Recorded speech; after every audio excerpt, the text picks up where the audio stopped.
Ya, ini rencana yang mendadak juga sebetulnya dulu, karena sebetulnya bahan yang ditawarkan itu lain, tapi terus karena waktu mepet, saya mengatakan yang saya punya saja dulu kalau bisa, saya tidak perlu persiapkan banyak untuk bahan yang lain gitu.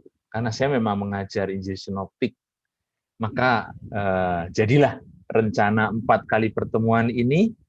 Semoga kalau Tuhan menghendaki semua lancar, tanggal 2, tanggal 9, tanggal 16, dan 23 Juni. Tanggal 23 Juni saya kemungkinan besar ada di luar kota, tapi karena online, saya berharap dengan sinyal Wi-Fi yang bagus masih bisa berjumpa kita. Kalau tidak bisa, kata Pak Resa dulu, ditunda 1 minggu kemudian. Nanti kita masih bisa selesaikan 4 kali pertemuan begini. Nah, pertanyaan pertama sebelum kita masuk bahan yang disampaikan pada kita Injil Sinoptik.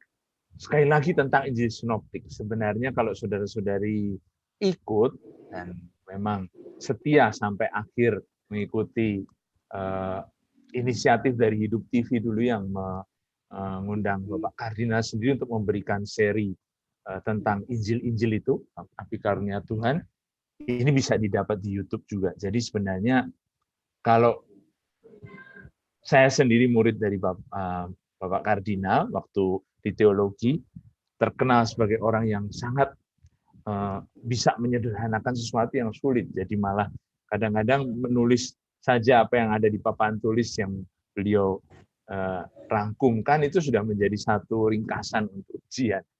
Betul, saya kira nanti kalau ada yang sulit bisa juga melihat kembali ke YouTube-nya Bapak Kardinal. Saya berharap tidak ada yang bertentangan. Kadang-kadang pertanyaan umat itu yang kritis dan nakal gitu. Seolah-olah mengadu para pengajarnya sendiri. Nah, siapa yang berani kalau yang sudah mengajar lebih dulu Bapak Kardinal. Tapi juga berapa hari yang lalu, belum lama sebenarnya, YouTube yang terakhir saja baru diunggah 2 hari yang lalu, Pak Agus Handoyo memberikan ini dalam kesempatan kursus di paroki Blok B kalau nggak salah ya, paroki Blok B. Dan memang pertanyaan-pertanyaan juga bagus sih gitu yang disampaikan kepada Pak Handoyo. Injil Sinoptik juga judulnya. Jadi sebenarnya sudah banyak informasi tentang Injil Sinoptik yang bisa didapat di mana-mana di YouTube. Bukan hanya yang skalanya atau jamnya itu lama sama seperti yang kita punya 1,5 jam sampai 2 jam, tapi ada juga yang singkat-singkat begitu. Nah, kadang-kadang saudara-saudari akan lihat bahwa banyak pendapat juga yang berbeda-beda antara satu dengan yang lain. Wajar saya kira dalam diskusi kitab suci semacam ini, orang punya pandangan, orang punya pendirian. Nah, nanti saudara-saudari tentu saja akan melihat bagaimana pendirian saya juga. Dan pertama-tama saya memang sudah katakan tadi, tujuannya adalah untuk mengajak saudara-saudari untuk menjadi lebih penasaran dan lebih mencintai kitab sucinya begitu. Maka saya tidak terlalu sebenarnya mau pusing dengan hal-hal yang terlalu tinggi dalam arti yang informasi historis. Meskipun malam ini tidak bisa dihindari, harus berbicara tentang pengantar yang memang ya bagaimanapun memberi dasar informatif lebih dulu. Tahun 2019 juga sudah pernah dibuat oleh LAI kalau tidak salah seminar memahami Injil Sinoptik. Saya sendiri berguru pada Pater Martin Harun, dan saya pakai bukunya untuk pengantar. Cara membacanya sendiri saya memang mengikuti penemuan yang saya geluti, tapi sebenarnya saya belajar dari Pak Stefan Lex dan Roh Martin Harun ketika kami mulai menjadi pengajar-pengajar di KPKS. Saya sendiri sudah kenal Pak Stefan Lex juga sudah sejak novisiat waktu saya mulai datang ke Jakarta pada tahun 89 itu. Nah, jadi kita punya banyak hal yang bisa dipakai sebagai rujukan. Bukan hanya buku, tetapi juga media sosial semacam ini. Bisa dicek juga di YouTube. Oleh karena itu kalau tanya buku pegangan, sekali lagi ada orang yang biasanya tanya buku pegangan apa yang saya anjurkan juga tetap pakai buku pegangan ini, misalnya yang diterbitkan Canisius, masih dicetak sepertinya, pengantar dari Bapak Kardinal Ignatius Suharyo, dicetak tahun 89 dan isinya seperti yang dijelaskan oleh Pak Agus Handoyo, diambil dalam Google Image ini, saya juga ngambil dari Google Image, isinya cukup jelas. Biasanya orang membuat pengantar itu menjelaskan apa arti Injil, kemudian apa itu persoalan sinoptik. Ya, mau tidak mau kita harus mulai dari sana. Meskipun saya tidak mau terjebak dalam pemahaman hanya mencari solusi untuk persoalan sinoptik.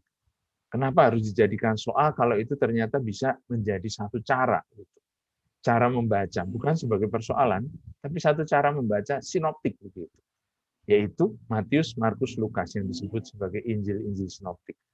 Biasanya para penafsir atau para ahli itu memberikan pengantar Injil sinoptik dengan bicara bagian pertama persoalannya, lalu sesudah itu masuk ke dalam topik-topik teologis dari masing-masing penginjil.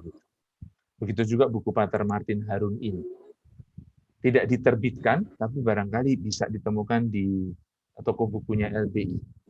Jadi ini diktat dari Pater Martin yang dipakai untuk perkuliahan di Sekolah Tinggi Filsafat Triartara.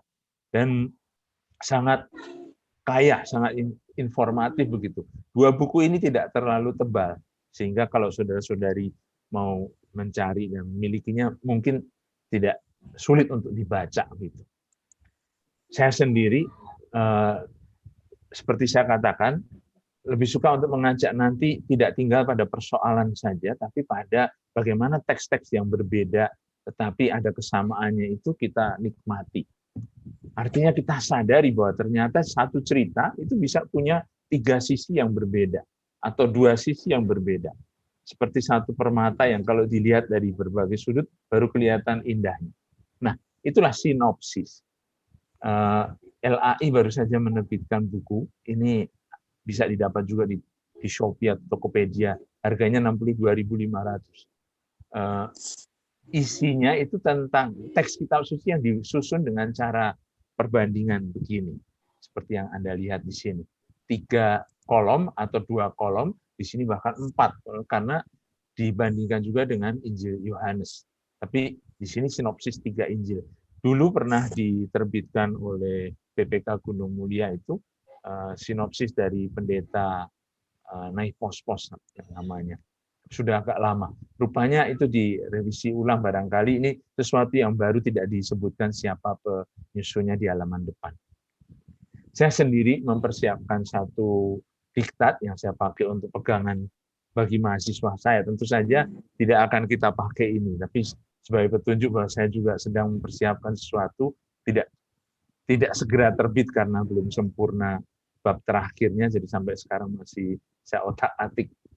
Yang jelas malam ini kita akan bicara tentang Injil, lalu bagaimana penyusunannya secara sederhana, sampai kemudian kita mulai masuk cara membacanya, yang barangkali menjadi PR untuk pertemuan yang berikut.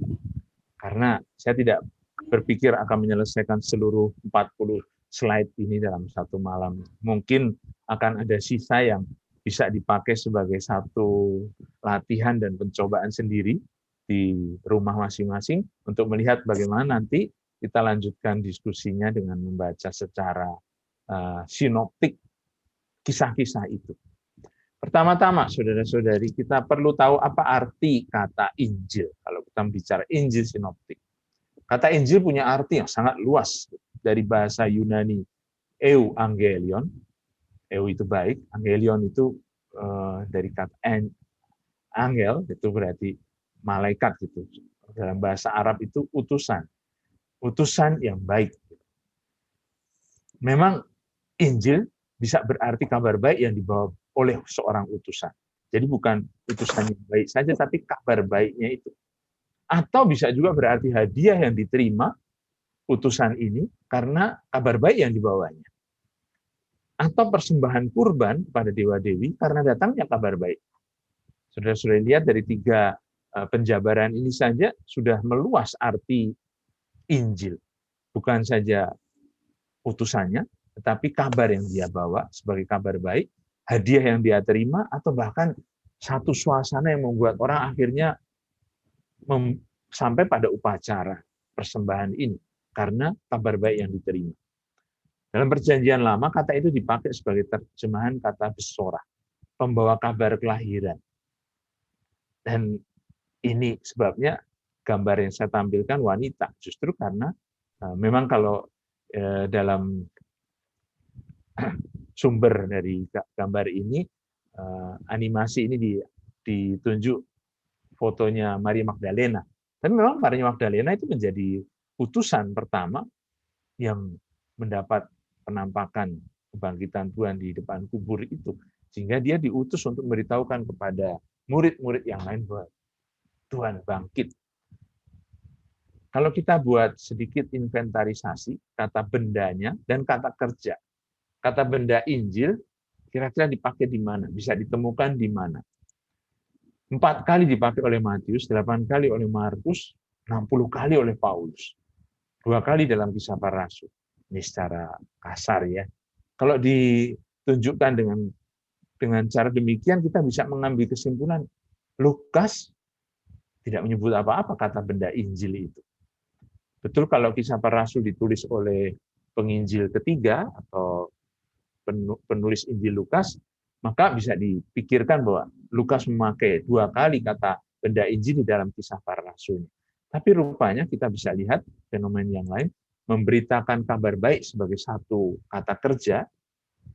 Jadi Injil sebagai kata kerja, mewartakan Injil, dipakai 1 kali oleh Matius, 10 kali oleh Lukas, 23 kali oleh Paulus, 15 kali dalam Kisah Para Rasul, 3 kali dalam 1 Petrus, dan 2 kali dalam kitab Wahyu.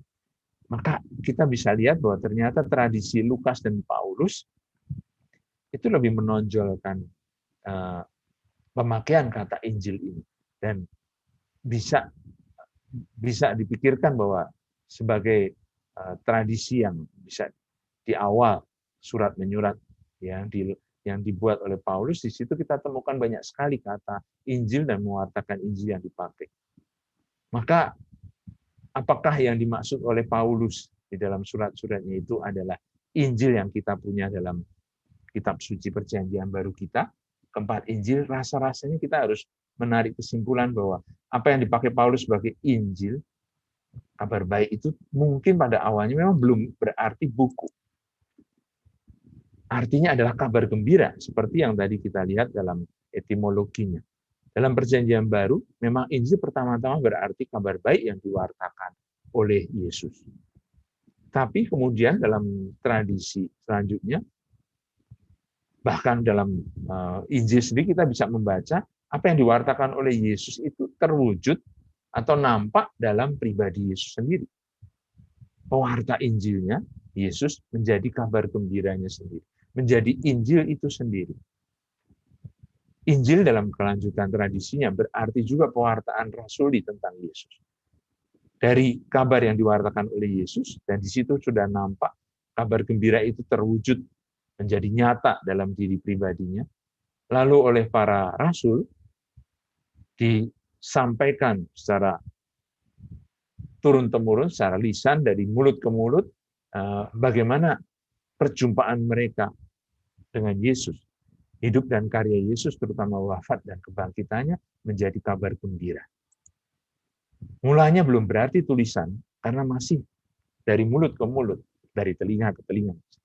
Tapi kabar baik yang lisan ini kemudian akhirnya dituliskan ketika banyak orang yang menjadi saksi mata pertama itu meninggal dunia atau tidak ditemukan lagi.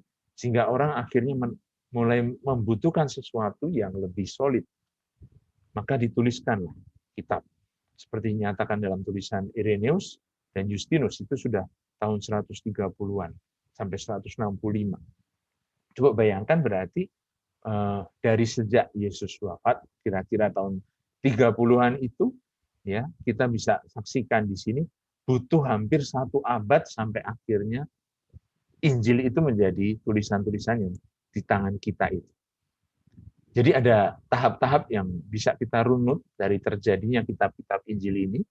Tahap pertama itu hidup pribadi Yesus, hidup dan pelayanan di depan umumnya, di depan umum, menjadi asal-usul atau sumber dari kisah-kisahnya. Dikisahkan secara oral atau secara lisan. tradisi lisan ini dari tahun 30 sampai 50, ya, 50 kira-kira. S-nya ini maksudnya sekitar itu. Artinya tentu saja kita bicara sesudah Masehi. Tahap kedua, pengalaman dari para murid dalam terang kebangkitan itu melihat pribadi Yesus yang baru menjadi warta gembiranya, menjadi Injilnya. Baru sesudah itu tahap ketiga, terbentuk tradisi-tradisi dengan pembahasaan, penulisan, dan penerusan pengalaman baru tersebut di dalam bentuk tertulis. Tadinya masih dalam kelompok-kelompok koleksi kisah-kisah seperti kisah sengsara, itu diceritakan sejak dari awalnya karena paling dekat dengan peristiwa Paskah. Dan itulah yang membuat iman para murid berkobar-kobar, yang membuat para murid menjadi orang-orang yang baru untuk melihat cara mereka membaca kitab suci Perjanjian Lama. Di sana mereka menemukan nubuat para nabi itu tergenapi dalam diri Yesus dengan sengsara, wafat, dan kebangkitannya. Maka cerita-cerita itu, kisah di sekitar kisah sengsara Yesus, juga kisah kebangkitannya menjadi yang pertama dikoleksikan. Lalu sesudah itu baru mulai dengan cerita mujizat, pengajaran, perumpamaan, dan seterusnya. Tahap keempat, pengumpulan bahan-bahan tradisi itu, seperti tadi sudah dikatakan, kisah sengsara, kisah mujizat, perumpamaan-perumpamaan, juga akhirnya sampai pada kisah asal-usul. Artinya, dari mana Yesus lahir, dan di mana dia lahir. Pertanyaan tentang silsilah itu berarti menunjuk garis keturunan, dan pertanyaan tentang dari mana asal-usulnya, tempat, itu menunjuk daerah. Yang menurut kitab suci memang Mesias dilahirkan di Bethlehem, tetapi Yesus dikenal sebagai orang yang berasal dari Nazaret. Nah, itu satu teka-teki yang harus dipecahkan oleh para penulis Injil di awal, sampai akhirnya terjadilah kisah masa kanak-kanak Yesus itu. Tradisi yang mengumpulkan koleksi-koleksi ini akhirnya membentuk menjadi dasar untuk penulisan Injil seperti yang ada di tangan kita. Dari tangan para redaktor atau para penulis Injilnya, yang pada waktu itu sebenarnya tanpa nama. Injil yang kita miliki ini tidak ada tanda tangan dari pengarangnya sendiri. Baru kemudian daripada anonim, menghadapi gerakan yang memang mengajarkan sesuatu yang sesat dan bid'ah, akhirnya mulailah proses untuk menjadikan kanon atau daftar resmi dari keempat Injil itu. 4 Injil yang dikanonkan sekitar tahun 150-an. Pada masa itu sudah ada ajaran-ajaran sesat yang muncul dan mulai menggoyahkan iman umat. Maka kebutuhan untuk meresmikan buku kitab Injil yang dijadikan pedoman iman itu penting. Nah, pada waktu itulah akhirnya muncul juga nama-nama yang berwibawa untuk diletakkan sebagai pengarang dari Injil. 2 dikaitkan dengan murid Yesus sendiri, yaitu Matius dan Yohanes. 2 dikaitkan dengan murid dari murid Yesus, artinya dari sekretarisnya atau rekan sekerjanya, yaitu Markus, sekretaris Petrus, dan Lukas, rekan sekerja Paulus, kalau mau dikatakan demikian. Maka itulah, dari sana kita punya keempat Injil kanonik. Yang menurut Santo Justinus Martir dari tahun 130 tadi, mengatakan ini memoir para rasul, jadi kenangan yang ditinggalkan sebagai warisan dari para rasul sendiri kepada kita, pada gereja. Markus kurang lebih ditulis tahun 70 dengan pengandaian bahwa pada saat itu Yerusalem mengalami kehancuran. Markus menunjukkan bahwa Injilnya menampilkan situasi jemaat yang penuh dengan pengejaran dan penganiayaan. Matius ditulis kurang lebih tahun 80 kira-kira. Kalau Markus tadi dikatakan sekretaris dari Santo Petrus, dia menulis Injilnya di Roma. Matius menulis Injilnya barangkali di Antioquia di Syria. Untuk jemaat yang mayoritas memang beragama Yahudi. Jadi jemaat-jemaat di Antioquia yang memang beragam suku dan bahasanya, tapi ternyata di sana ada mayoritas orang beragama Yahudi yang tertarik yang kemudian menjadi Kristen. Matius menuliskan Injilnya untuk mereka. Lukas dipercaya untuk menulis Injilnya kepada orang-orang yang bukan Kristen. Bukan Yahudi. Jadi orang-orang Kristen yang berasal dari Yunani dan yang berbahasa Yunani. Lukas sendiri barangkali menuliskan Injilnya entah di Antioquia atau di Efesus. Kita tidak punya data yang pasti, dia menulis sekitar tahun 85.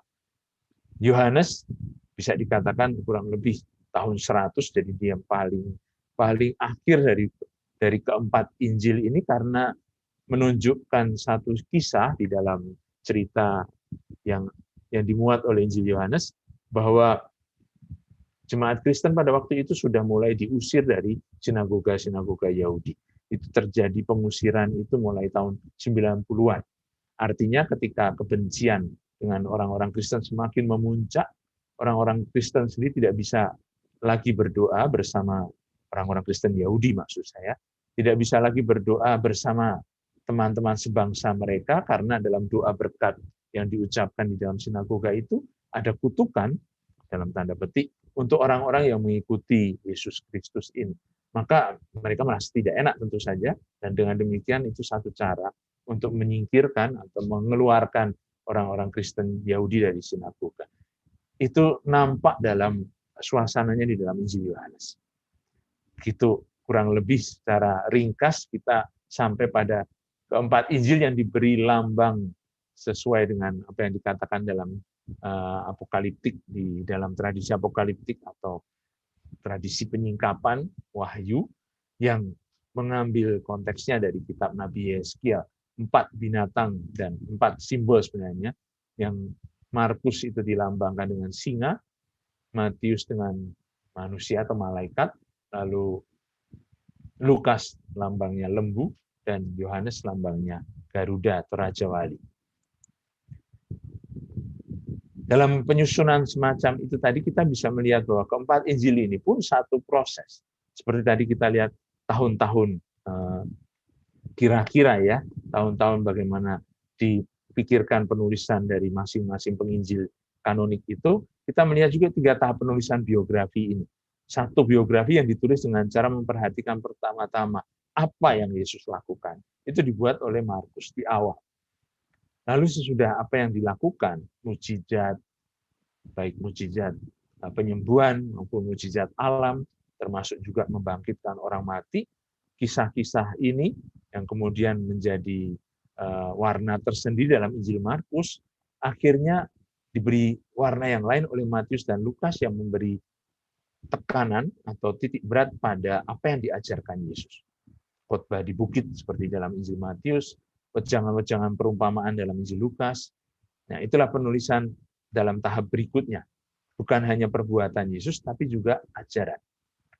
Jadi apa yang dilakukan, tindakan, dan karya dan sabda dari Yesus sendiri. Tidak bisa dipisahkan tentu saja, karena apa yang dikisahkan oleh Markus dilanjutkan oleh Matius dan Lukas. Dan yang terakhir, Yohanes melihat pribadinya dengan satu pertanyaan besar.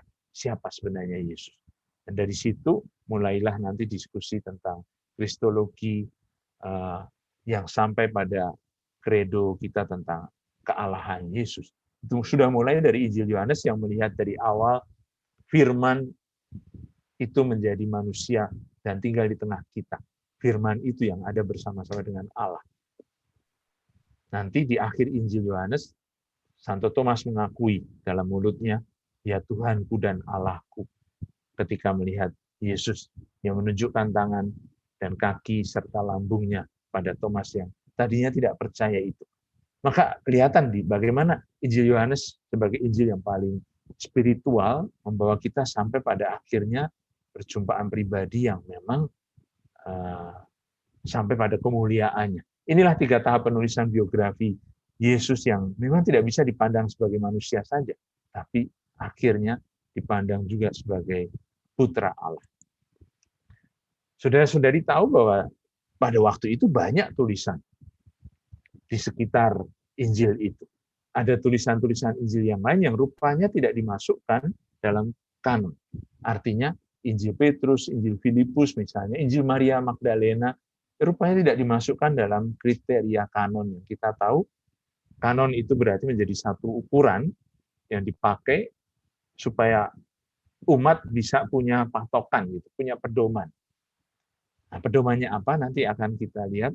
Disitulah yang menentukan kenapa Injil ini, keempat Injil dan terutama ketiga Injil sinoptik itu menjadi bagian dari kanon kitab suci Perjanjian Baru, tidak Injil yang lain. Gitu. Athanasius pada tahun 367 menggunakan kata kanon itu untuk membedakan kitab-kitab yang kanonik, yaitu yang diterima sebagai yang ilahi, dan kitab yang apokrif atau yang dicampur adukkan dengan kitab suci oleh kaum bid'ah atau yang mengajarkan ajaran sesat. Dan dengan demikian keempat Injil yang masuk dalam kanon itu dipisahkan atau dibedakan dari Injil-Injil apokrif atau tulisan-tulisan yang tidak langsung bisa dikatakan menjadi satu pedoman iman karena ceritanya tidak lengkap atau hanya menggarisbawahi satu pokok saja dari kehidupan Yesus. Dipilih 4 penginjil ini justru karena rupanya ada satu kesamaan yang sudah bisa kita lihat sejak dari awal. Pertama-tama adalah kesamaan cerita sebagai biografi. Biografi itu menceritakan dari lahir sampai wafatnya tokoh yang diceritakan, kan. Nah, rupanya keempat Injil ini kita punya kurang lebih data yang bisa dipercaya, yang kurang lebih sama karena cukup lengkap dari asal-usulnya sampai akhir hidupnya. Artinya dari awal sampai akhir. Dan bukan hanya cerita tentang awalnya saja, atau cerita tentang akhirnya saja, atau cerita tentang kata-kata atau sabda ajarannya saja. 4 Injil ini menampilkan satu kisah hidup Yesus yang memang menjadi potret kehidupan Yesus yang bagi kita bisa kita lihat dalam rangkuman ini, tekanan dari masing-masing penginjilnya. Matius menaruh tekanan pada mesianitas Yesus, raja orang Yahudi. Markus meletakkan dasar pada anak manusia, Mesias juga, tapi dalam arti yang sudah lebih Kristiani, Mesias yang menderita. Artinya, anak manusia, seperti dalam penampakan Nabi Daniel itu, yang turun dari langit, kemudian menghakimi. Maka nampak bagaimana perkembangan di sini, bukan hanya dipandang secara politik, tetapi juga akhirnya mulai masuk ke dalam unsur yang lebih spiritual. Baik Matius maupun Markus menekankan pewartaan kerajaan surga. Lukas kemudian menampilkan figur Yesus seperti yang sudah ditampilkan Matius dan Markus itu sebagai hakim penyelamat dunia, sang juru selamat. Sejak dari awal, ya seperti warta yang diterima oleh para gembala, sampai yang diwartakan oleh wanita-wanita yang melihat penampakan kebangkitannya. Akhirnya Injil Yohanes menaruh tekanan pada anak Allah. 4 potret kehidupan Yesus ini yang ditutup dengan tekanan pada kemuliaannya, bahkan anak Allah yang disalibkan, tapi di dalam bahasa Injil Yohanes dikatakan ditinggikan dalam kemuliaannya. Maka sesuatu yang sangat agung. Ya, butuh satu proses untuk mengerti ini semua. Itu sebabnya kita belajar Injil tidak langsung belajar Injil Yohanes, karena pasti pusing. Mulai dari Injil Matius, Markus, dan Lukas. Untuk mendapat satu gambar tentang Tuhan Yesus, satu potret tentang Tuhan Yesus, tapi nampak dalam keempat ciri khas yang ditampilkan oleh para penginjil kanonik tadi. Tentu saja saudara-saudari, kita tidak berhenti pada apa yang sering dikatakan sebagai harmonisasi, sekedar menyatukan saja. Ya. Artinya, sering orang berpikir, barangkali ada saudara-saudari yang dalam katekese dulu, menerima katekismus dulu dengan cara ini. Riwayat hidup Yesus itu dijadikan satu. Artinya diceritakan dari awal sampai akhir, seperti satu gambar. Dan orang memang suka begini. Dan saya sendiri masih ingat pada waktu sekolah Bina Iman dulu juga belajar dengan cara demikian. Harmonisasi itu berarti menyatukan perbedaan-perbedaan dalam satu kisah hidup Yesus saja. Dari awal sampai akhir hidupnya. Tapi sebenarnya yang dimaksud ketika kita bicara Injil sinoptik justru harus menyadari bukan harmonisasi. Tidak bisa diselaraskan begitu, disatukan maksudnya. Kecenderungan pengharmonisasian ini, penyelarasan ini sudah ada sejak dari dulu. Abad kedua itu sudah ada yang namanya diatessaron dari Tatianus ini, orang uskup yang rupanya mau menyatukan kenapa harus dibedakan menjadi 4 cerita. Jadikan satu saja gitu. Diatessaron Tatianus ini yang kemudian terkenal, jadi di situ rupanya melebur perbedaan itu dalam satu cerita. Tapi bukan itu yang kita sebenarnya harapkan. Justru harusnya dari satu potret Yesus tadi, kita makin sadar bahwa ternyata kekayaan misterinya justru kita dapatkan dengan cara memperhatikan perbedaannya dari masing-masing penginjil. Menyadari bahwa antar satu dengan yang lain punya keunikan yang menarik. Dari satu Yesus ada 4 Injil. Dari satu pribadi ada 4 cerita. Atau kalau kita bicara Injil Sinoptik, seperti yang di bukunya Pendeta Drewes ini, terbitan Obor, Pastor Herman Hendrik CICM ini, dan yang satu ini dari terbitan PPK Gunung Mulia. 1 Injil 3 perkabar. Artinya tekanannya adalah justru mau menggarisbawahi keunikan atau perbedaan itu sebagai satu kekayaan. Oleh karena itu, saudara-saudari, sejak dari awal saya mau menegaskan bahwa kalau ada orang mengatakan bahwa kenapa ceritanya beda-beda, itu berarti tidak bisa dipercaya. Justru di sinilah ketika kita belajar Injil Sinoptik, kekayaan itu justru tampil dalam perbedaan, bukan dalam penyatuan. Maka keperbedaan itu tidak menunjukkan bahwa yang satu itu salah, yang lain itu benar. Tidak bisa dikatakan demikian. Tidak ada orang yang kemudian bisa mendasarkan seperti serangan dari saudara-saudara kita di seberang yang mengatakan bahwa kitab suci kita sesat. Tidak bisa dipercaya karena laporannya beda-beda. Sekali lagi, ini bukan laporan berita koran yang menunjukkan kronologi waktu yang sama. Menunjukkan konteks yang berbeda-beda, seturut perhatian dari masing-masing penginjilnya. 3 penginjil yang punya alur yang kurang lebih sama, nanti kita akan lihat, Matius, Markus, dan Lukas, dalam satu struktur cerita biografi, dari awal sampai akhir hidup Yesus. Yohanes rupanya punya cara yang berbeda. Dengan cara yang itu, kita memisahkan Injil Yohanes, tidak masuk dalam diskusi kita kali ini untuk lihat Injil Sinoptik yang dibatasi pada 3 Injil saja. Meskipun nanti kita akan lihat bahwa cara membaca sinoptik itu bisa juga memanfaatkan Injil Yohanes. Dan demikian cerita di Injil Yohanes juga bisa dipakai untuk perbandingan. Tapi sementara kita akan melihat bagaimana problem sinoptik dalam ketiga Injil sinoptik ini, Matius, Markus, dan Lukas.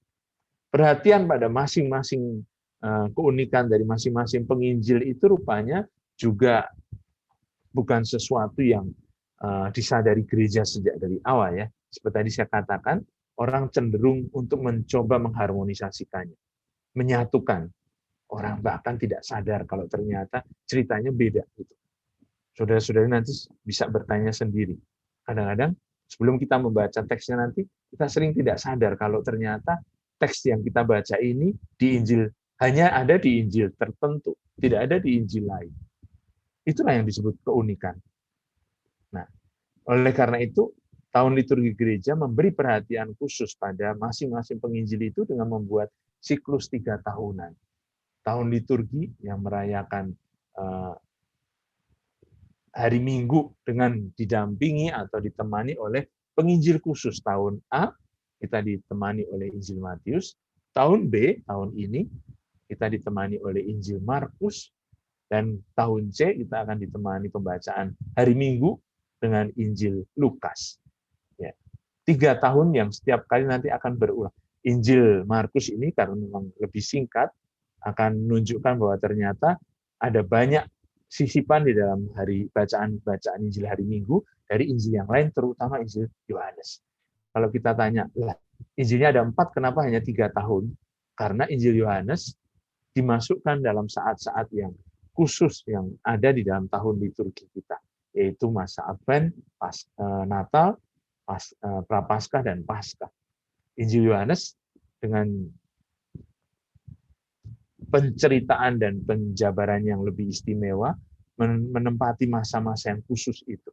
Juga di mana Injil Markus ternyata rupanya seperti kita lihat dalam hari-hari Minggu tahun liturgi kita yang sedang kita jalani ini diisi oleh bacaan dari Injil Yohanes.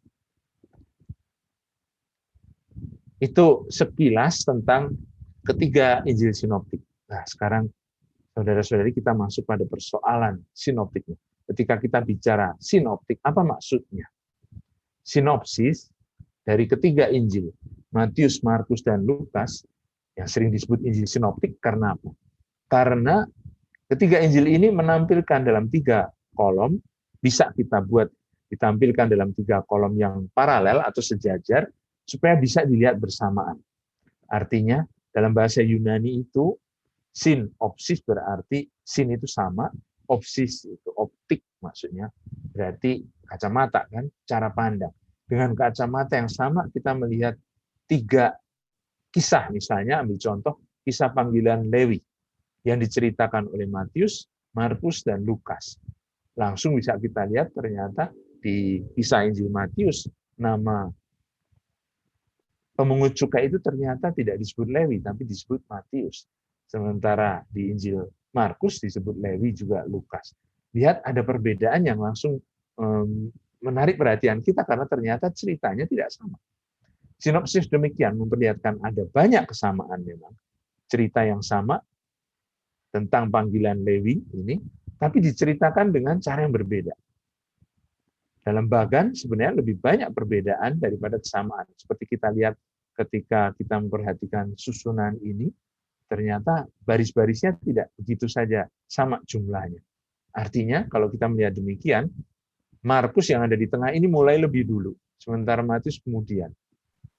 Lukas rupanya menyingkat introduksi dari Markus yang lebih panjang, kita seterusnya. Ya, ini sebagai contoh dulu, kita melihat 3 kolom yang disejajarkan begini, dari satu cerita yang sama, supaya kita bisa melihat perbedaan dan kesamaannya. Itulah namanya sinoptik. 1 kacamata, gitu. Maksudnya, dalam 1 halaman, kita bisa melihat teksnya bersama-sama. Bagaimana perbedaan dan persamaan ini nanti diterangkan, dijelaskan, itulah yang disebut soal sinoptik. Jadi persoalan sinoptik itu pertanyaan menjelaskan atau mencari jawaban pertanyaan, kenapa bisa berbeda begitu? Tapi perbedaan ini tidak menjadi alasan, sekali lagi saudara-saudari, untuk mengatakan bahwa yang satu benar, yang satu salah. Perbedaan itu tidak mau mengatakan bahwa Injil kita ini tidak bisa dipercaya. Perbedaan ini justru menunjukkan kekayaan pesannya. Nah, cara itu sebenarnya mau kita lihat bersama dalam kursus ini. Bagaimana sinoptik itu membantu kita untuk menggali kekayaan pesan Injil dari satu cerita yang sama, seperti cerita panggilan Matius pemungut cukai ini. Nah, sebelum kita masuk ke sana, coba kita lihat bagaimana kalau dikatakan sama gitu. Benar bahwa Injil Markus yang tadi diletakkan di tengah-tengah, biasanya memang dalam perbandingan itu Injil Markus diletakkan di tengah, karena Matius dan Lukas yang menjadi pembandingnya. Kenapa? Juga karena Markus itu yang rupanya di banyak kisahnya diambil oleh Matius dan Lukas. Kalau kita lihat ayat-ayat yang sama, Markus punya 661 ayat, bisa dikatakan dalam seluruh 16 bab Injilnya. Matius dalam ke-28 bab Injilnya punya 1068 ayat. Dan Lukas 24 bab terdiri dari 1150 ayat. Mari kita lihat bagaimana prosentasinya. Ada 550 ayat dari Injil Markus yang sama ceritanya, isinya maksudnya, dengan 530 ayat dalam Injil Matius. Artinya tidak persis sama ayatnya tentu saja. Di sini 550 itu berarti jumlah ayat-ayat itu pemberian angka-angka di dalam teks kitab suci Injil kita itu, ya ternyata bisa dilihat ada 530. Jadi 50%-nya dari 1068 ayat Injil Matius ini, 50%-nya sama dengan Markus. Lukas, kalau kita perhatikan, ya, rupanya 30% dari bagian Injil Lukas, 350 ayat, itu sama dengan Injil Markus.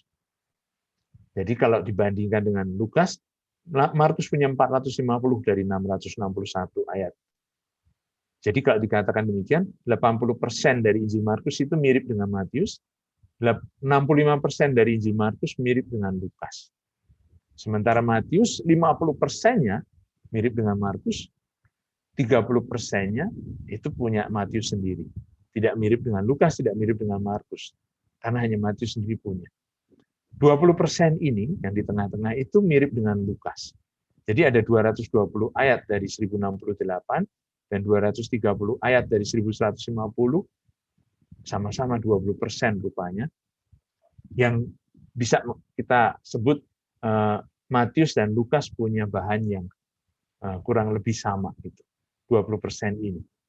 Tapi coba saudara-saudari perhatikan, bagian terbesar adalah kesamaan dengan Markus.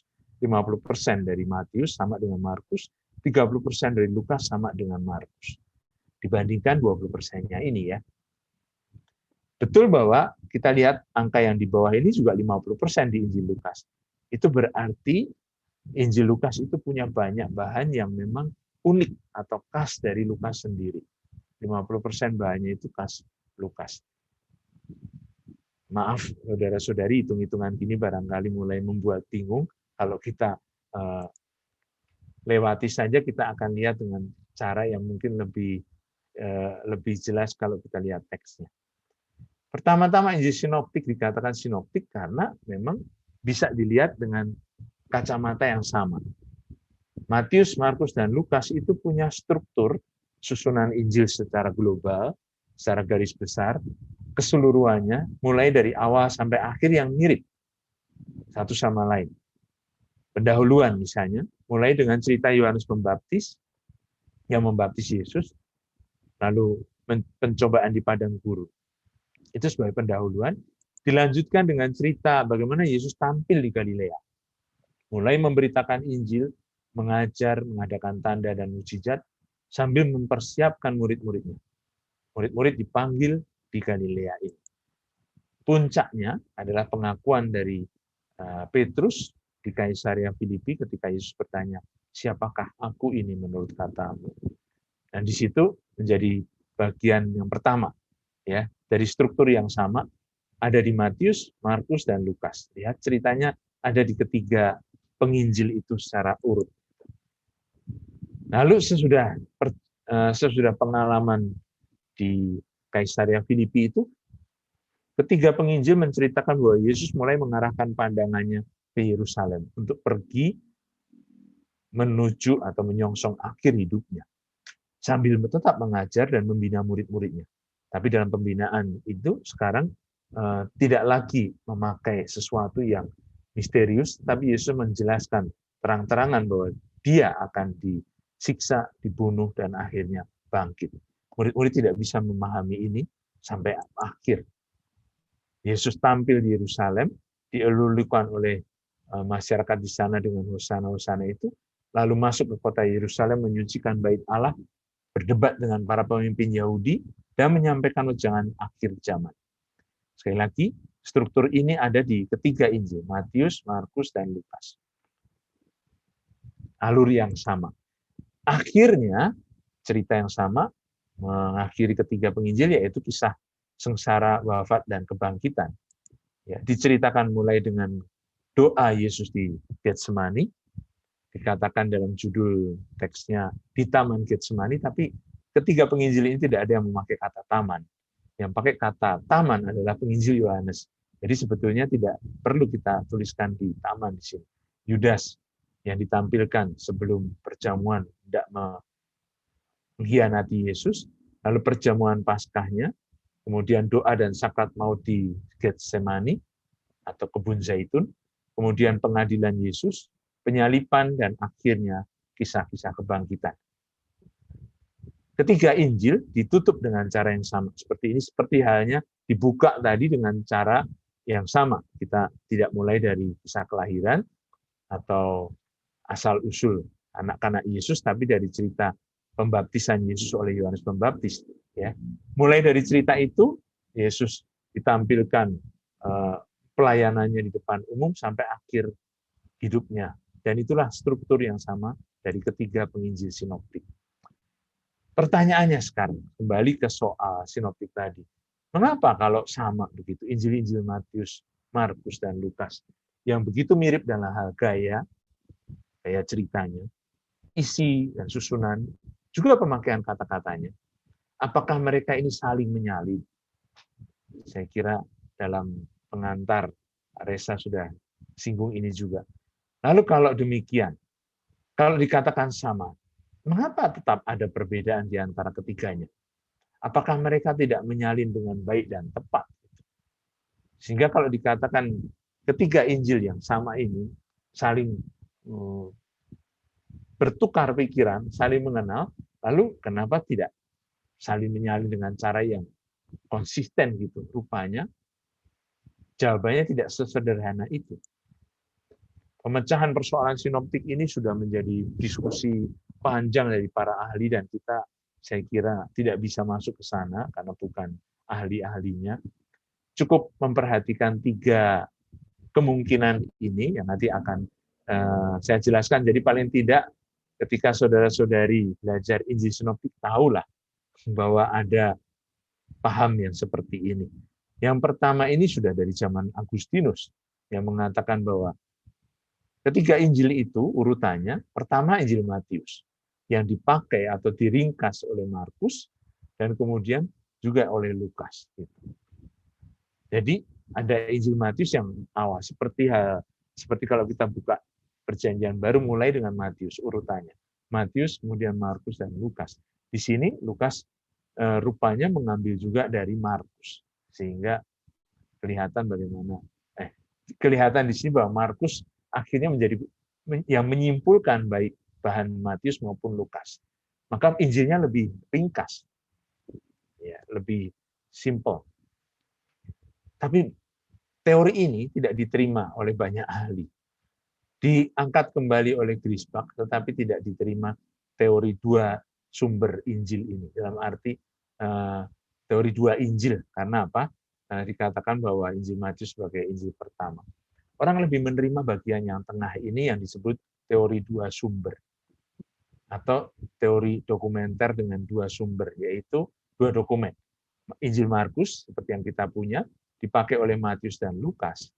Tapi rupanya Matius dan Lukas yang punya banyak kesamaan, 20% tadi kita sudah lihat, diambil rupanya dari satu sumber yang namanya Ki. Apa itu Ki nanti kita akan lihat. Ada orang yang kemudian merasa bahwa teori ini juga tidak bisa menjawab persoalannya dengan pasti. Karena apa? Kenyataannya sumber Ki ini tidak ada. Tidak kita temukan buktinya. Tidak bisa ditemukan salinannya. Sumber Ki ini adalah prasangka, artinya dugaan. Dugaan bahwa Matius dan Lukas memakai satu sumber, maka warnanya hijau. Tidak jelas gitu. Yang kita punya adalah Markus. Jadi kenapa harus menciptakan satu dugaan? Maka teori yang lain kembali lagi ke 3 Injil saja. Maka yang daripada Matius dipakai sebagai yang pertama, Markuslah yang pertama yang dipakai oleh Matius, tetapi juga kemudian Matius yang dijadikan sumber oleh Lukas. Lukas dengan demikian mengenal bahan Matius dan Markus. Orang tidak menerima ini, seolah-olah mereka mengatakan bahwa Matius dan Lukas tidak saling kenal. Bagaimana mau share bahannya? Akhirnya orang kembali ke teori yang di tengah-tengah ini, yang disebut hipotesis 2 sumber. Artinya, ada 2 macam hubungan yang bisa kita andaikan kenapa Injil-Injil itu sama, tapi juga sekaligus berbeda. Yang pertama, ada saling ketergantungan literer, artinya bahan-bahannya itu di-share, dipakai bersama, oleh Matius dan Lukas dari Injil Markus, yang kita punya itu. Matius dan Lukas tidak saling bergantung. Saudara-saudara lihat tidak ada panahnya di sini. Tapi secara independen, sendiri-sendiri, rupanya Lukas dan Matius punya bahan dari sumber yang sama, yaitu sumber ini, yang disebut dengan nama Quelle. Quelle dalam bahasa Jerman itu artinya sumber.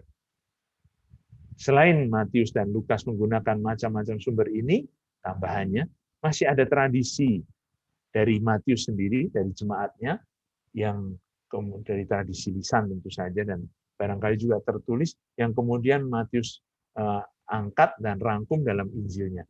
Maka diwakili dengan huruf M untuk Matius dan huruf L untuk Lukas. Oleh karena itu teori dua sumber ini akhirnya menjadi 4 sebenarnya, kan, bisa dikatakan begitu, karena Markus dan sumber Q itu yang dipakai oleh Matius dan Lukas, ya, masih mengandaikan ada sumber lain yang warna merah untuk Matius dan warna hijau untuk Lukas ini.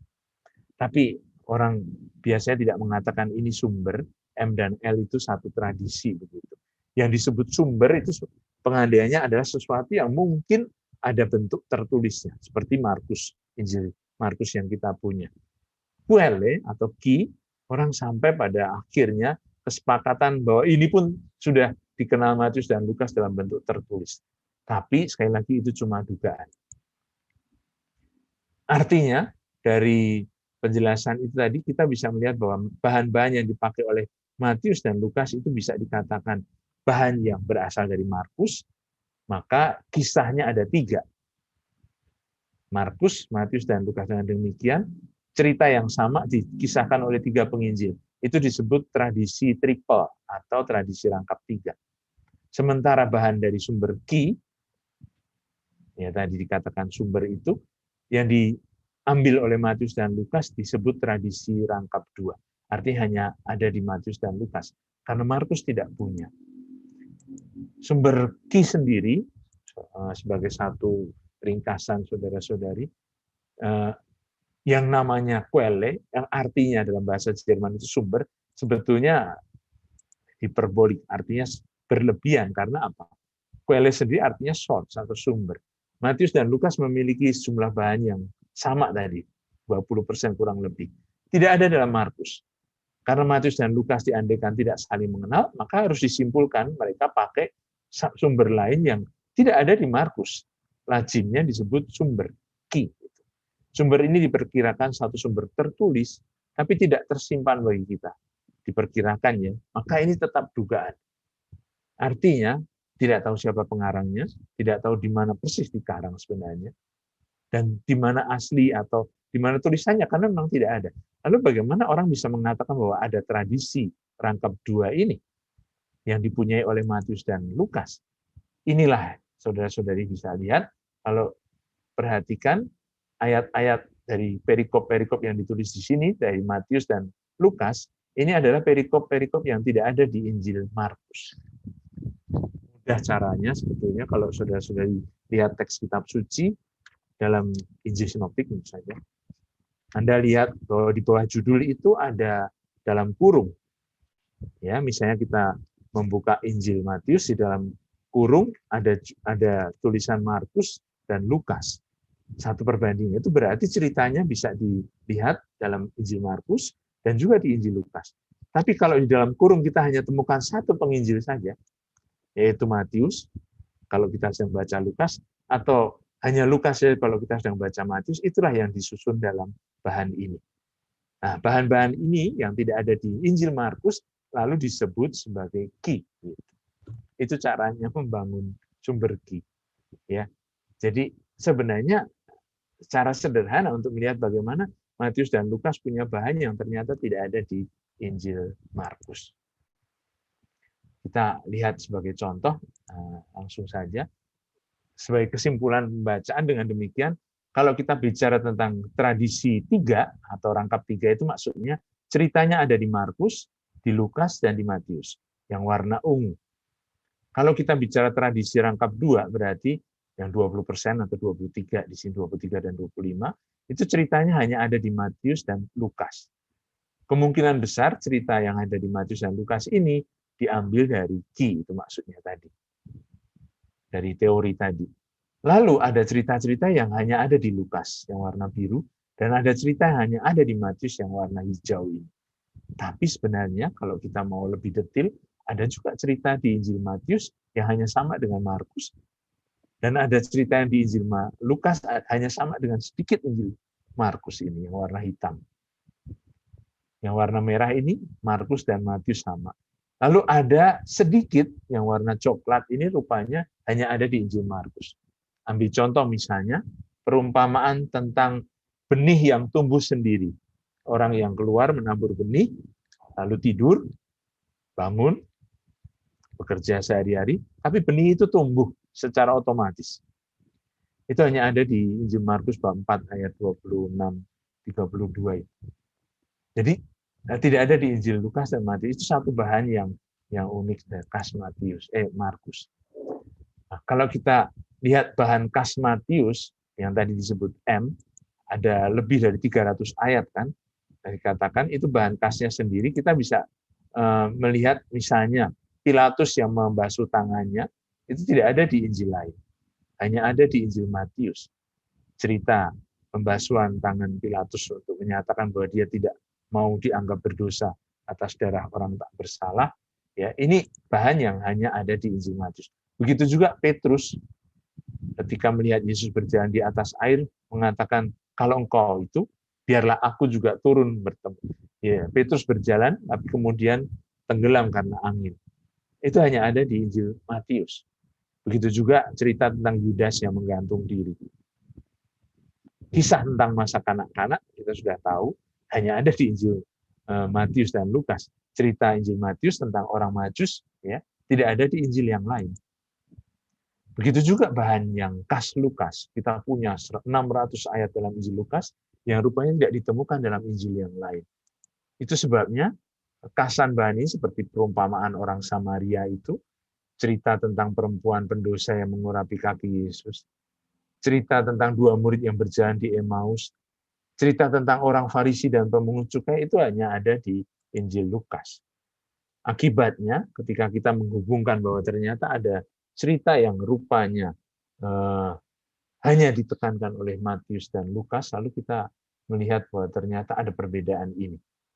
Ya, Lukas sangat memperpanjang perjalanan Yesus ke Yerusalem dari Galilea dengan cerita perumpamaan-perumpamaan. Matius memperpanjang kisah pelayanan Yesus di Yerusalem dengan banyak kecaman terhadap ahli Taurat dan orang Farisi. Kisah sengsara itu memang dimiliki oleh ketiga Injil. Tapi kalau kita perhatikan, ternyata satu sama yang lain beda-beda. Saya ambil contoh ini saja, nanti kita akan lihat pada waktunya sebenarnya. Kalau kita bicara tentang perjamuan Paskah yang dibuat oleh Yesus, seperti ada juga di buku Bapak Kardinal, di sini saya ambil contoh penyangkalan Petrus. Ternyata penyangkalan Petrus kalau dilihat dalam posisinya ternyata berbeda-beda. Sehingga rupanya tekanan dari penginjil yang satu sampai penginjil yang lain itu tidak sama. Kadang-kadang orang bisa ditanya, berapa kali ayam berkokok misalnya. Orang menjawab secara spontan, 3. Gitu. Padahal sebetulnya yang berkokok ayamnya. Itu hanya 1 kali. Tapi Petrus menyangkal 3 kali. Tapi spontan orang bisa mengatakan, ayamnya berkokok 3 kali. Pikir dulu, ini bukan jawaban cerdas cermat yang bagus. Rupanya benar, di Injil Markus, ayamnya berkokok sampai 2 kali. Nah itu kenapa? Bagaimana bisa dijelaskan perbedaan dari Injil Matius dan Lukas yang ayamnya hanya berkokok 1 kali, sebelum ayam berkokok itu Petrus sudah menyangkal 3 kali. Nah, di sini hanya bisa dilihat kalau kita membaca kisah penyangkalan Petrus itu di dalam keseluruhan konteksnya. Tidak bisa hanya ceritanya sendiri. Dan itulah sebabnya waktu kita membaca perbedaan dan kesamaan nanti, kita harus melihat bagaimana cerita itu ditempatkan. Variasi bahan yang hanya ada di Matius dan Lukas misalnya, ya, karena tidak ada di Markus, seperti kisah masa kanak-kanak atau silsilah Yesus. Rupanya Injil Matius punya silsilah Yesus yang diceritakan dari atas ke bawah, dari Abraham sampai ke Yusuf yang kemudian mengambil Maria yang melahirkan Yesus.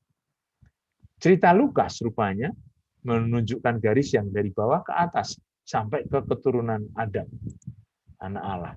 Maka cerita ini dari 2 sumber yang mungkin berbeda jelas ya, tapi bicara tentang silsilah Yesus yang rupanya tidak sama antara Matius dan Lukas. Sehingga kalau ditanya siapa nama kakeknya Yesus dari Injil Matius, Kakeknya Yesus berarti bapaknya Yusuf, Yakub.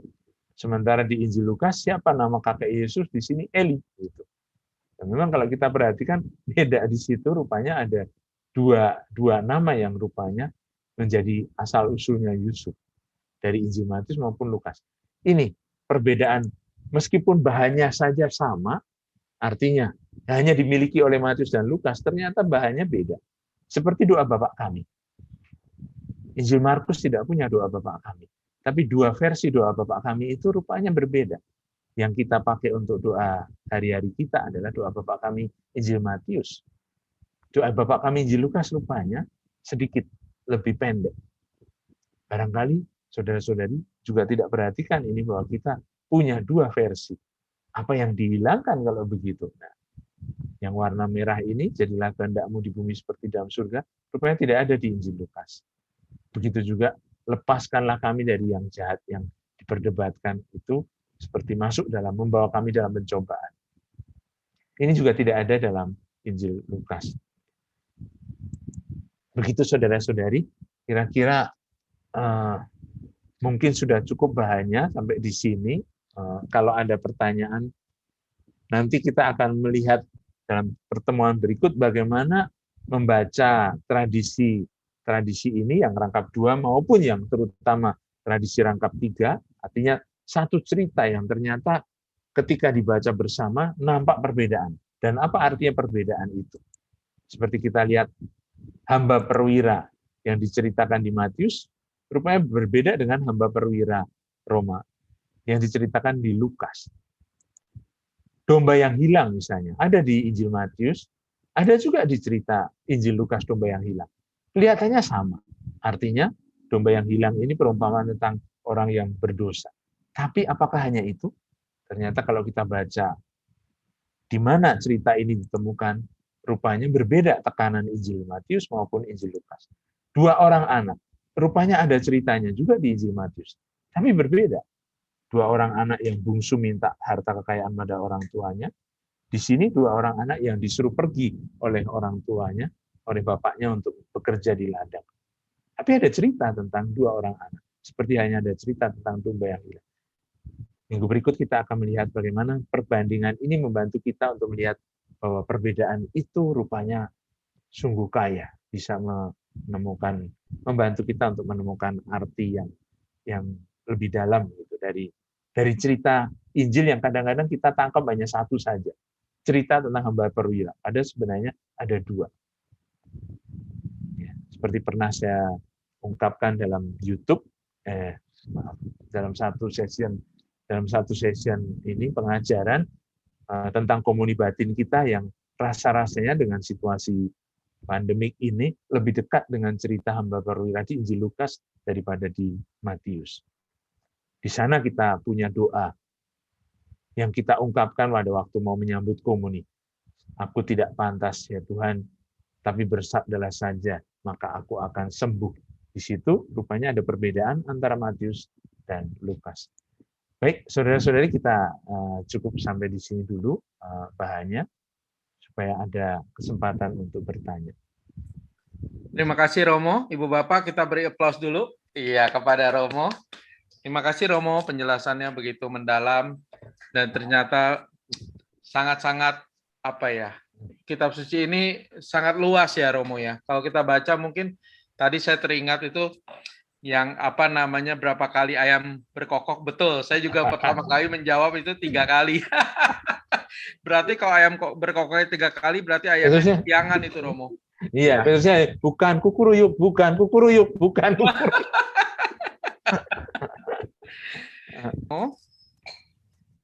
Bentar, saya buka dulu. Oke. Dari Ibu Olivia Kristi. Romo, kenapa Yohanes berbeda dengan Injil Matius, Markus, dan Lukas? Apakah Yohanes memiliki cara pandang yang berbeda dengan 3 Injil yang lain?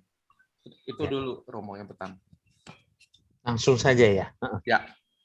Betul, cara berbeda pandangan tentang bagaimana menceritakan Yesus, Yohanes itu sejak dari awal punya satu keunikan karena melihat Yesus ya langsung dari segi yang jauh lebih tinggi daripada penginjil sinoptik. Penginjil sinoptik bisa dikatakan melihat terutama dari sisi kemanusiaan Yesus. Injil Yohanes melihat dari sisi yang lain. Kalau mau tidak dikatakan kealahannya langsung, tapi dari sisi keagungannya. Bagaimana sejak dari bab awal, ya kita langsung disuguhi dengan satu kenyataan yang sangat agung. Tidak ada seorang pun yang melihat Allah. Hanya anak tunggal Bapa yang ada di pangkuannya yang menyatakannya. Siapa yang sedang dikatakan oleh penginjil Yohanes? Kalau bukan Yesus yang mau diceritakan. Ya, baru kita mendengar kemudian bab 2 cerita yang begitu simpatik. Yesus dan ibunya bersama murid-murid diundang ke perjamuan kawin di Kana. Ya kan? Dan di situ ternyata kekurangan anggur mereka. Dan Yesus mengubah air menjadi anggur sebagai tanda yang pertama yang menunjukkan kemuliaannya.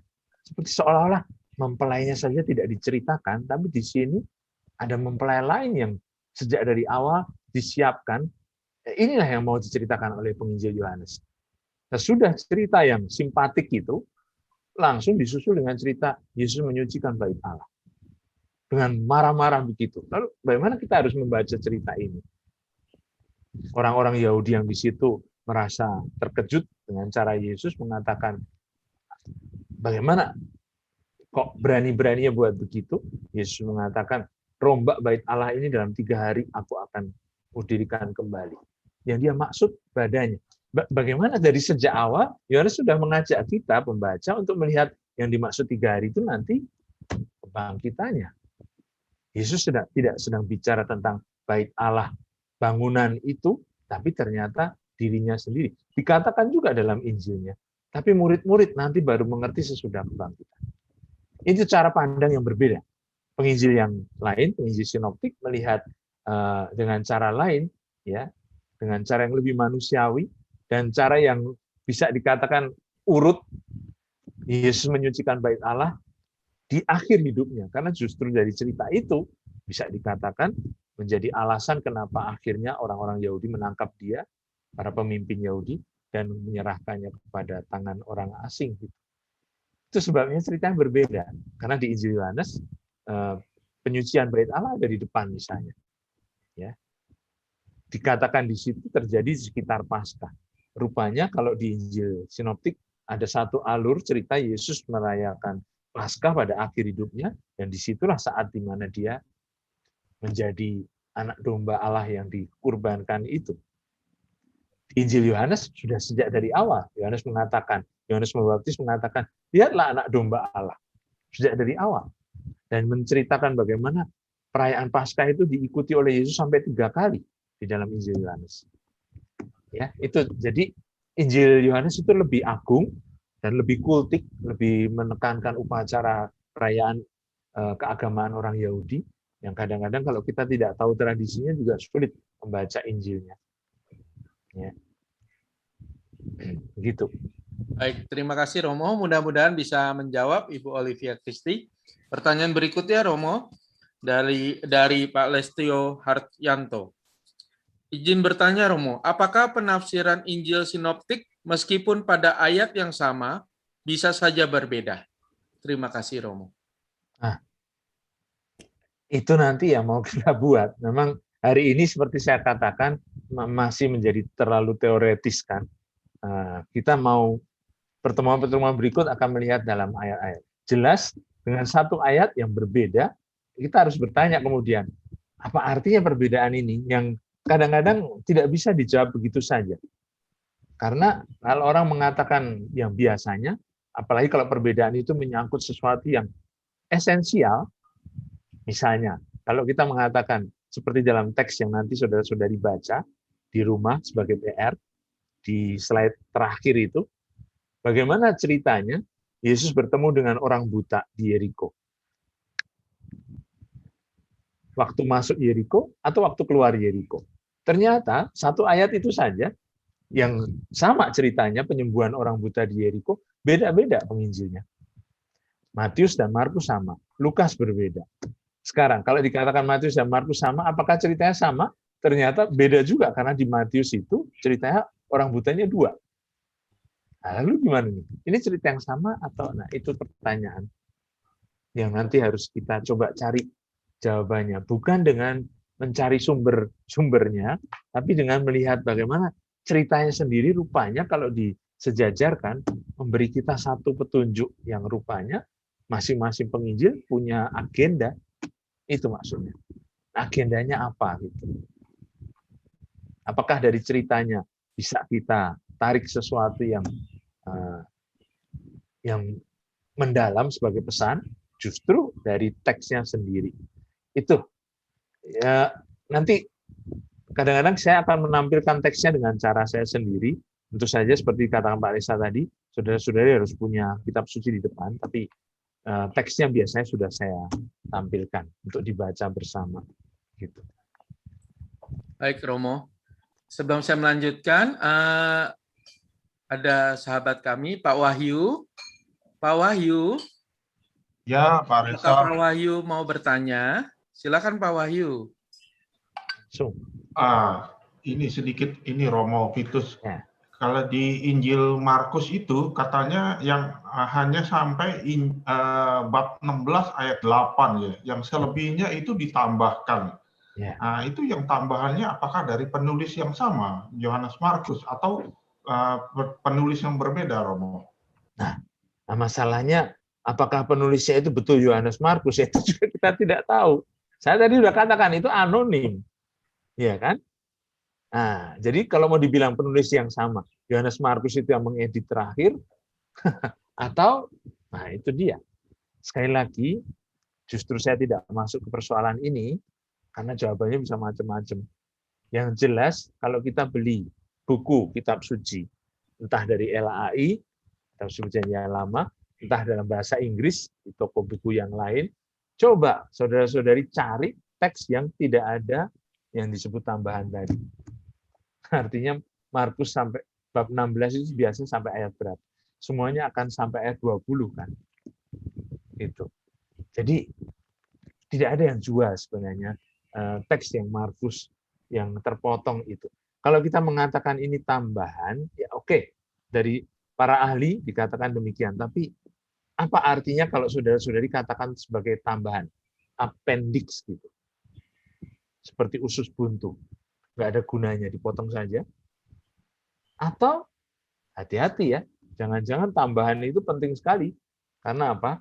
Ketika kita merayakan Paskah, 1 minggu sesudah itu, ada cerita-cerita kebangkitan kan kita rayakan dalam Otah Paskah itu, dan kita dengar, hari Sabtu, coba dilihat, dari mana Injilnya dibaca. Kalau bukan dari Markus yang dikatakan tambahan itu. Jadi, lihat, tambahan yang ternyata tidak tambahan aja, tambahan yang penting. Oleh karena itu saya akan mengatakan, ya kalau tambahannya ternyata penting, jangan dianggap embel-embel.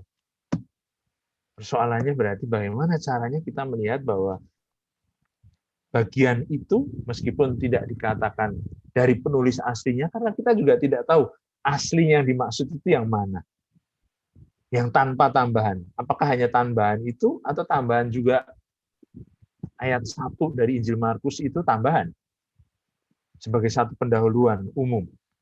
Inilah Injil Yesus Kristus Anak Allah. Kalimatnya itu begitu. Apakah itu ditulis oleh yang tadi dimaksud penulis yang pertama kali menulis asli atau nah itu dia. Kadang-kadang kalau kita buat Injilnya dengan cara dipotong-potong begitu, lalu kita tidak punya lagi pegangan. Saudara-saudari, meskipun barangkali pengetahuan ini bagus untuk pengetahuan, untuk informasi, tapi saya kira waktu kita membaca Injil, saya kira tidak dipotong-potong itu. Embel-embel itu, tambahan itu penting. Bahkan ketika gereja merayakan pesta rasul atau pesta misi, biasanya dibacakan justru yang dikatakan tambahan dalam Injil Markus tadi. Karena di sana ada perutusan. Wartakanlah Injil kepada segala makhluk. Ya kan? Jadi lihat, ternyata tanpa tambahan itu, kesimpulan Injil Markus itu gantung, bolong. Ya. Saya berani tunjukkan, bisa tunjukkan bahwa bahkan tambahan itu sesuai dengan dengan tema atau dengan keprihatinan yang diangkat dalam seluruh Injilnya. Sampai titik terakhir, juga termasuk dalam tambahan itu dikatakan bahwa murid-murid tidak percaya. Injil Markus terkenal sangat keras kepada murid-murid. Murid-murid itu dianggap orang yang keras kepala dan tidak percaya. Di Markus bab 16 itu yang dikatakan tadi tambahan, itu tertulis di sana, Yesus mengecam kedegilan hati mereka. Itu persis di bab 8. Ada di sana, persis juga di bab 16. Masih di bab yang lain yang Injil Markus 16 dan 8 ini. 8 itu di mana murid Yesus sendiri dimarah-marahi oleh gurunya karena mereka bicara tentang roti karena tidak bawa roti seperti itu. Padahal Yesus sedang bicara tentang ragi orang-orang Farisi. Begitu. Jadi saya nanti saudara-saudara juga akan lihat waktu kita membaca, saya tidak akan terlalu mempersoalkan yang potongan-potongan dikatakan sebagai tambahan atau tidak. Gitu. Meskipun sebagai informasi bagus kalau Bapak tahu itu tadi. Ya. Hanya untuk kepentingan pembacaan lalu kita bisa apa gunanya tahu itu gitu. Baik, terima kasih Romo, terima kasih Pak Reza. Terima kasih Pak Wahyu. Sehat selalu ya Pak Wahyu. Baik Romo, ada pertanyaan berikut dari Bapak atau Ibu Herni. Romo, bukankah Markus kabarnya ada juga di Getsemani saat Yesus ditangkap? Jadi, tidakkah Markus juga mengenal Matius yang merupakan murid inti Tuhan Yesus? Nah, masalahnya di Getsemani itu tidak disebut nama pemuda itu Markus. Ya, sejalan dengan yang diajarkan Pak Agus Handoyo di dalam YouTube itu, dia mengkaitkan memang pengarang Injil Yohanes Markus itu dengan pemuda yang telanjang yang di Getsemani itu yang lari karena ditangkap pakaiannya, lalu dia meninggalkan jubahnya itu dan lari telanjang. Tapi Injil Markus sendiri tidak menyebut namanya, hanya dikatakan pemuda. Ya, jadi dari situ pun kita tidak bisa membuat satu pernyataan bahwa inilah tanda tangan dari pengarang Injilnya. Enggak ada gitu. Ya, jadi di situ tetap saja kita ditinggalkan dalam ketidakpastian. Dalam tradisi mungkin karena pemuda itu ya dikaitkan, lalu yang berbahaya atau maksud saya yang menjadi sulit itu persoalannya begini. Ketika kita membuat satu perkiraan semacam ini tadi bahwa pemuda itu adalah Markus, lalu kesimpulannya kalau begitu Markus pemuda itu melihat siapa yang memotong telinga hamba Imam Agung gitu. Kalau gitu Markus menjadi saksi yang mengenal Petrus. Ya kan? Di situ. Kesimpulan-kesimpulan ini yang tidak ada di Injil itu sulit sekali dipertahankan. Ngerti maksudnya? Karena apa? Kita membayangkan sesuatu di atas perkiraan. Gitu. Ya, jadi dari situ akhirnya banyak hal yang kemudian ceritanya jadi macam-macam. Sekali lagi menarik barangkali, tapi Injilnya saja nggak ada. Saudara-saudari sedang buat Injil yang baru itu. Ngerti maksudnya? Ya. Tidak salah, betul. Hanya kita semakin keluar dari teks Injilnya sendiri gitu. Dengan berbicara sesuatu yang ada di belakang itu yang jadi diskusi menarik barangkali, tapi bukan ceritanya. Itu maksudnya. Terima kasih Romo. Ya. Mudah-mudahan bisa menjawab pertanyaan dari Bu Herni. Dari Pak Indra, Tuasebio nih, Mo. Wah, Tuasebio Romo. Maaf mau nanya, tadi Romo mengatakan bahwa Injil Markus ditulis tahun 70 Ya. di Roma. Sedangkan Injil Matius ditulis tahun 80 di Efesus. Oh enggak, di Antioquia kemungkinan, di Syria. Baik. Apakah saat itu sudah disebar sehingga Matius bisa membaca dari Injil Markusnya gitu maksudnya Romo? Kalau dikatakan penulisan ini dan kira-kira penyebarannya itu hanya di sekitar komunitas atau jemaat itu. Jadi tidak mungkin dianggap sebagai sesuatu yang kemudian barangkali karena jemaat yang Jemaat Kristen Yahudi yang diberi pewartaan Injil Markus di Roma, itu juga punya hubungan dengan Yerusalem dan Antioquia tentu saja. Ya, barangkali di situ kemudian Matius punya bahan dari Injil Markus yang dari Roma itu, ya kan? Tetapi penyebaran dalam arti seperti yang kita punya teks begitu tidak bisa dibayangkan. Apakah bentuknya sebagai buku Injil begitu, atau semacam surat-surat, atau saya kok lebih berpikir bahwa baru kemudian ada seorang penulis yang kemudian membuat peredaksian ini, membuat semuanya menjadi satu sesudah mengenal bahan-bahan itu memang, tetapi tidak dalam bentuk seperti yang kita punya. Artinya Injil termasuk juga surat-surat ini baru kemudian terbentuk sesudah tahun 140-an ya. Maksudnya sampai tahun 140 itu masih ada tulisan yang baru jadi. Surat kedua Petrus itu kemungkinan ditulis tahun 140. Maka bagaimana sampai ke tangan kita seperti ini ya. Itu rupanya mengalami proses hampir 2 abad lebih. Baru tahun 300-an itu kemudian mulai dikanonkan. Memang di tahun 200-an itu sudah dikenal 27 kitab.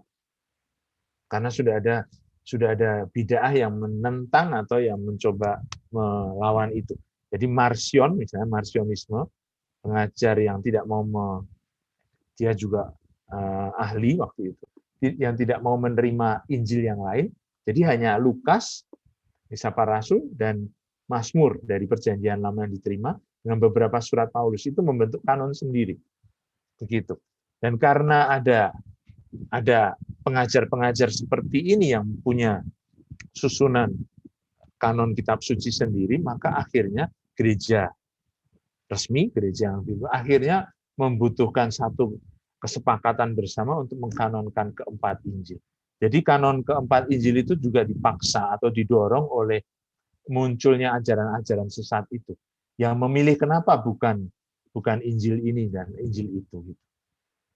Seperti Marcion hanya menerima Injil Lukas ya. Baik Romo, terima kasih. Romo, ada pertanyaan lagi dari ALB. Romo, kalau tidak salah, penjelasan Romo tadi, Injil Yohanes dibaca pada masa Advent, Natal, Prapaskah, dan Paskah. Artinya, Injil Yohanes dibaca baik pada tahun A, B, dan C. Ya, baca pada tahun A, B, dan C pada masa-masa khusus gitu. Tentu saja tidak semua hari Minggu masa Advent Injil Yohanes ya. Atau kalau sudah perhatikan, biasanya pada hari Raya Natal misalnya, misa pagi itu masih dan biasanya tidak banyak orang yang bangun untuk misa pagi sesudah ikut misa malam Natal. Misa pagi itu membaca Injil Lukas sisanya, potongan terakhir gembala yang pergi cepat-cepat ke Bethlehem itu. Yang tidak dibacakan pada malam Natalnya. Tapi kalau saudara sudah datang ke gereja pada sebelum lockdown dulu, pada siang hari, bacaannya sudah bukan itu. Bacaannya dari mana? Injil Yohanes. Gitu. Jadi kita lihat Injil Yohanes ternyata masuk di tempat-tempat di mana masa-masa khusus saat yang kuat itu bisa disebut demikian untuk menjadi bacaan yang membawa kita sampai pada kontemplasi kemuliaan. Itu memang maksudnya. Ya. Baik Romo. Berarti semua memang dibaca di tahun A, B, dan C ya Romo? Iya, karena tidak punya sendiri. Tidak ada tahun D gitu. Tahun D, tahun Yohanes. Hanya tahun A, Matius, B, Markus, C, Lukas. Lalu orang akan bertanya, di mana Yohanes? Yohanes disebar begitu. Disebarkan di tahun. Ada pertanyaan lagi dari Ibu Ingrid. Romo, kenapa ya kira-kira para murid tidak ada yang mencatat peristiwa-peristiwa waktu bersama Yesus, tetapi beberapa puluh tahun setelah Yesus wafat dan bangkit? Tuh. Bagus sekali pertanyaannya.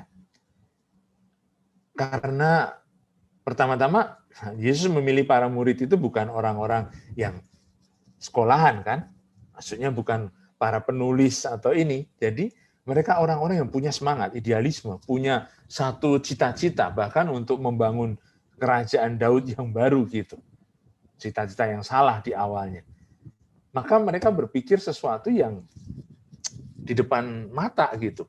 Mereka tidak pikir bahwa nanti masih akan lama sesudah mereka mengenal Yesus yang wafat dan bangkit kemudian, ya, naik ke surga, lalu mereka segera berpikir bahwa Yesus akan segera datang. Artinya kiamat akan tiba. Orang tidak pikir, ternyata malah mati duluan. Ternyata gereja masih terus berjalan beribu-ribu tahun kemudian. Tidak pikir begitu. Pada awalnya para murid itu berpikir berjumpa dengan Yesus itu satu keselamatan yang pada saat itu harus diwartakan ke seluruh dunia. Itu sebabnya kenapa Paulus begitu gencar, begitu getol. Karena menghidupi suasana itu tidak bisa ditahan-tahan lagi. Kita bisa ikut satu acara misalnya yang SADR itu, misalnya pencurahan roh dan betul-betul menjadi orang yang baru gitu. Tapi saya mau bertanya, berapa lama bertahan? Artinya, ya 3 bulan, mungkin masih bertemu 1 tahun, ya ternyata 2 tahun, rasa-rasanya Romo, saya harus ikut SHDR lagi gitu, karena sudah hilang rohnya gitu. Kita selalu begitu. Nah, murid-murid Yesus dulu dalam suasana yang seperti itu, memang mengharapkan segera datang saatnya di mana Yesus menjemput mereka. Tapi ternyata parusia atau kedatangan Yesus yang kedua itu tidak seperti yang mereka bayangkan.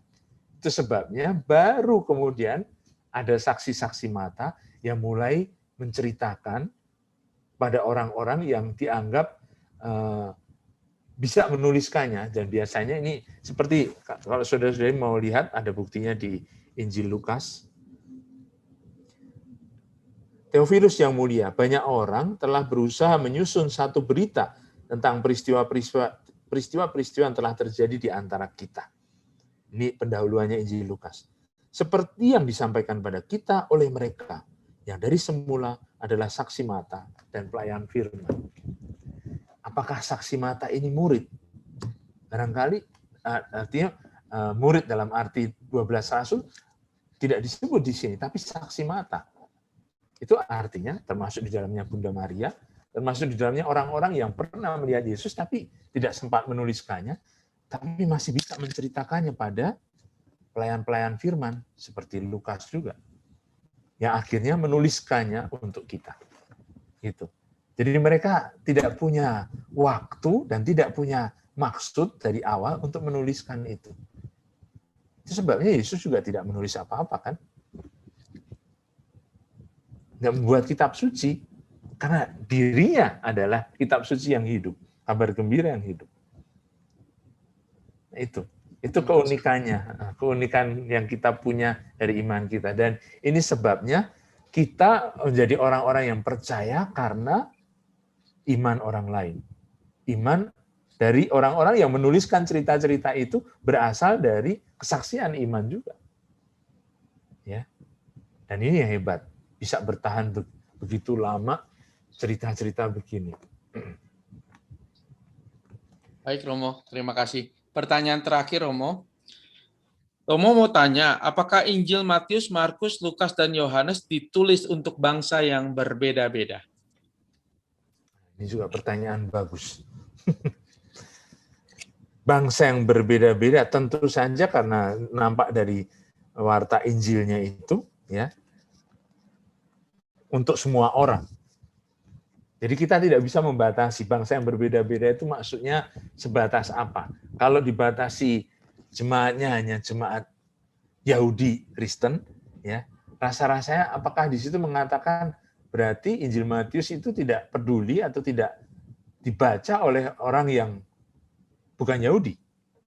Ternyata tidak juga.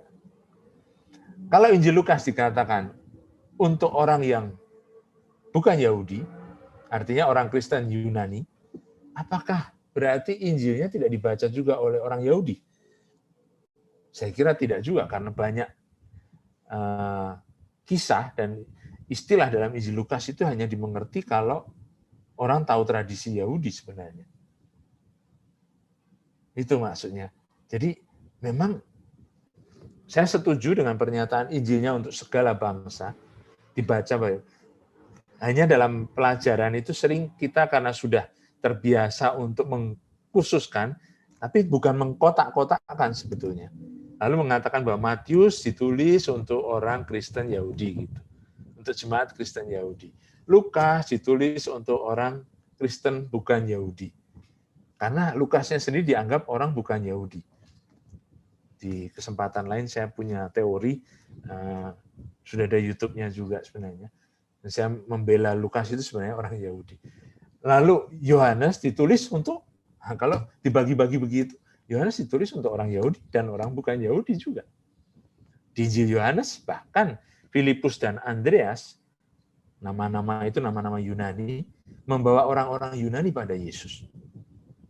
Dan Yesus mengatakan justru pada orang-orang yang dibawa oleh Filipus dan Andreas itu saatnya sudah tiba. Anak manusia. Kalau anak manusia ditinggikan, lalu dia akan menarik semua orang kepadanya. Itu dikatakan di bab 12 Injil Yohanes, dan memang bukan pada orang Yahudi, orang Yunani. Orang bisa bilang, oh ya, orang Yahudi yang berbahasa Yunani. Oke. Tapi tetap saja kalau kita mengatakan, seperti kita orang, misalnya orang Chinese, tapi di Indonesia begitu. Ya. Jadi akhirnya ini satu percampuran budaya dan bahasa yang tidak bisa kita batasi dan kita kotak-kotakkan. Ada dalam Injil dan disapa oleh para penginjil itu. Markus yang menulis untuk orang Kristen di Roma. Dikatakan di sana orang Kristen Yahudi di Roma. Tapi banyak juga orang Kristen bukan Yahudi di Roma. Tentu saja. Ya kan? Apalagi Roma menjadi tempat bisa dikatakan sebagai caput mundi, ibu kota dunia, berarti di sana berkumpul banyak bangsa gitu. Nah kalau begitu, jemaat Kristen yang mana yang disapa oleh Markus? Tentu saja tidak banyak orang yang, tapi jelas orang-orang yang militan dalam arti yang jiwa imannya itu betul-betul ini karena memang jemaat yang dikejar-kejar, yang dianiaya oleh kekejaman kaisar karena ada di pusat kotanya sendiri ya, di pusat kekaisarannya sendiri. Terima kasih Romo. Baik, Romo, mungkin ada yang juga WhatsApp ke saya, mungkin akan dijelaskan oleh Romo minggu depan. Jadi kakeknya Yesus itu siapa, Romo? Karena di Injil Matius dan di Injil Lukas itu berbeda-beda. Tetapi saya yakin nanti Romo akan menjelaskan minggu depan. Kalau pertanyaan pribadi saya mah gampang, Romo. Gimana? Romo pintar makannya apa? Itu Romo. Akan Romo kita pintar singgung sekali soalnya. Akan kita singgung jawabannya minggu depan. Siap. Enggak, maksud saya itu pertanyaan orang KPKS dulu. Oh. Yang ternyata sudah punya jawabannya mereka. Loh, langsung jawab kok. Waktu saya nunda gitu dibilang, Romo itu kan namanya Eliakub. Maksudnya apa? Jadi nama dua itu disatukan. Jadi Eli dan Yakub, Eli Yakub namanya. Gitu. Sekali lagi ini jawaban orang KPKS yang pintar sekali mikir. Tapi Injil kita sinoptik bukan harmonisasi, bukan penyatuan. Jadi kalau ada dua tradisi memang sepertinya ada dua hal yang menarik di situ dan memang barangkali waktunya tidak memang minggu depan ya Romo ya. Nanti ketika kita masuk ke Injil masing-masing ya Romo. Ya.